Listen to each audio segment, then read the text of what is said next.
Thank you, Molly. The one and only Tank Davis with me right now, one of the best fighters on the planet Earth. Tank, good to see you. Why this fight? What has he done to deserve to be in the ring against you? He's a world champion himself. He's coming up and wait to dare to be great. So we fought before, you know, so it's history. It's history in that. There's two guys that's trying to be great. A lot of people said they talked about y'all background with one another, how familiar you guys are with one another. Talk about that for a second. How well do you know him on a personal level in terms of your associations through the ranks, you know, in terms of your boxing career? I don't know that, like, personally, right. Like, you know, but through the boxing, you know, we came up together and things like that. We had similar, friends and things like that in the boxing world. We fought before, you know, so I'm familiar with his fighting style and things like that. Whoa. Gervonta Davis sent a chilling warning to Shakur Stevenson, and it wasn't loud or reckless. It was calm, precise, and almost surgical, which somehow made it hit even harder. When Tank ever linked up in the ring? Yeah, we sparred before. Can we ever expect a fight? Yeah, for sure. I think that's going to be one of the biggest fights in the world. No cap. I feel like how they talking about Earl and Bud Crawford, I feel like me and Tank going to be basically 2.0 of that. Yeah. Probably even bigger than that. So that Earl and Bud, who you got? I think it's a great fight. I ain't going to pick no winner. I'm forever rocking with Bud regardless. Gervonta Davis didn't need to rant or hype it up. He didn't try to sell the moment. He simply laid it out like someone who already sees the ending, even before the fight begins. Some of your 135 contemporaries have a lot to say these days. Shakur Stevenson, well, of course he's now 135 after all that stuff, and then Devin Haney. Right, so why people even talk like he the best at, he didn't even fight at 135 yet. Right. He didn't even have power at 126, 30 or none of that. He is good. Okay. How can you, all that's just okay. How can you stop people that can actually hit? No matter all that boxing, you going to get hit. What you going to do when you get... Gervonta Davis didn't need to rant. He didn't need to hype it up. He just laid it out like someone who's already seen how the story ends, before the fight even begins. And when he talks about facing champions chasing greatness, you can hear the respect, but beneath that, there's a quiet confidence. The kind that comes from experience, like he's been here before and already knows how these stories play out. 6, 7 more fights and I'm naming names. One of the guys, obviously, you and Shakur got into it on Twitter. You was like, you wanted them 6 or 7. Yeah, he's definitely one of them. For sure? Yeah, he's definitely one of them. Do you think that's going to be your hardest fight? Hell no. Nah? Wow. Because he a good boxer. Like, that's when I look at y'all two as the best in the division. How? Show me something that he did spectacular. Show me something that he did outrageous. Show me. Right, his power not outrageous. Okay. What defense? You think he got defense? He just jumped. You never see him slip no punch. You never see him slip no punch. Go look at it. You see him back up from a lot of people. Back up, move around. He don't got no technique. And his offense is the same thing. Go look at his fights. So you I feel probably like put him on game. Yeah, hold on, but you feel like it's easy work though. You like, come on, bro. And then Gervonta Davis subtly draws the line, bringing up how fighters start talking about sparring stories, trying to build narratives before the fights. You can feel the warning slipping through every word. Because when Tank says that kind of talk only fuels him, it's not just reflection, it's a message. A direct shot at Shakur Stevenson, without even needing to repeat his name. So what do you say to those who might be saying that, you know, Tank is afraid of Shakur? Afraid of what? Afraid of what? Us fighters, if we're afraid of somebody, it gotta be somebody hitting us and hurting us. Like, he don't have no offense. Everything is defense. Defense only win in basketball and football. Don't win in boxing. He makes it clear, experience matters, timing matters, and most importantly, knowing when you're truly ready matters. Gervonta Davis is basically saying you can have all the skills, all the hype, all the technical brilliance in the world. But the moment you step in there with him, it becomes a completely different reality. And that's the part that really stands out. face of boxing, and he get a lot of knockouts that people kind of making it like, if you ain't doing what Tank doing, then they gonna say it's boring. Do you feel like it's because of how his style is that they kind of putting that on you, like wanting you to do that? People is blessed with different ability. He's blessed with a God-given ability that he crack you 9 times out of 10, you gonna go down. That's his ability. Yeah. I'm blessed with God-given eyes. A lot of people don't understand how good my eyes is. I can see really good. Like punches coming my way, I know how to get away from them. Right. At any given time. Our abilities are just different, so they probably are judging me from a scale of him, but at the end of the day, he's a great fighter. He's a special fighter, but I'm special in my own right. He's not brushing off Shakur Stevenson's talent. He's questioning whether he truly understands what he's stepping into.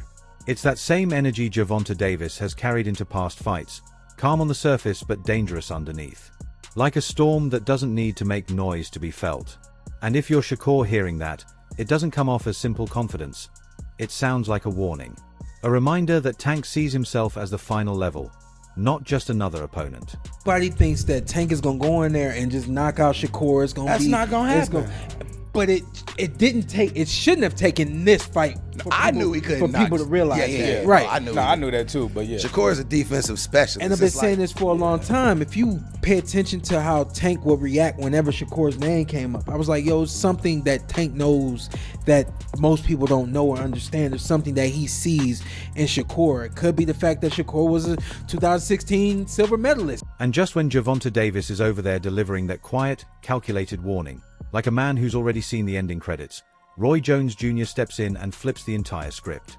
Not with noise, not with emotion, but with that legendary perspective that makes you stop and really think. Roy isn't yelling. He's not taking sides. He's breaking it down like someone who's witnessed every level of greatness the sport has to offer. And when he says Shakur Stevenson beats Tank right now, it's not disrespect. And kept going on outside the ring.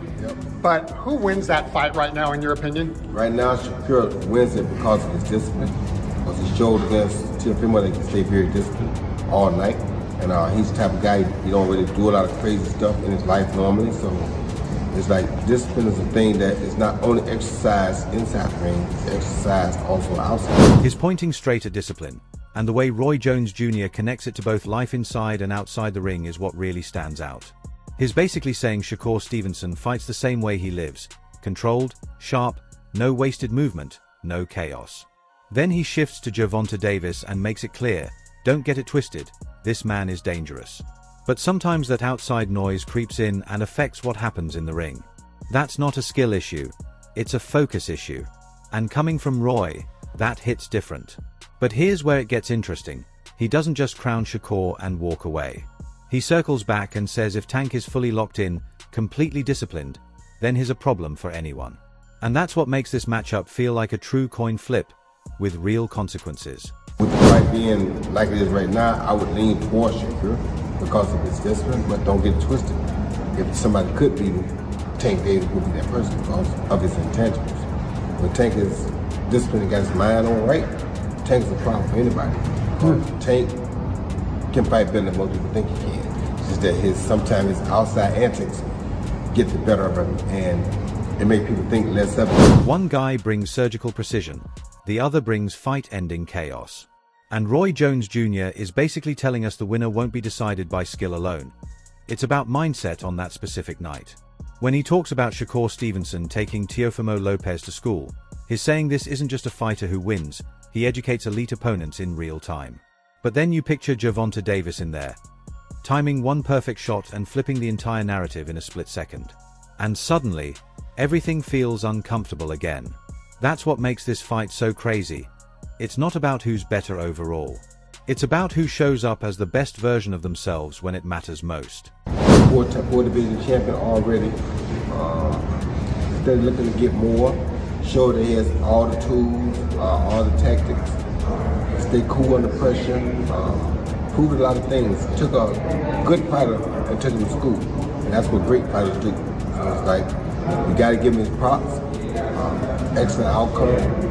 Had shots out to Teofimo too, but taking a fight at that risk at that time in his career because that was a high risk for him. And just when Roy Jones Jr. is breaking it down like a professor, discipline versus chaos, Here comes Terence Crawford with that cold, no-filter honesty that feels less like analysis and more like a direct message to the entire division.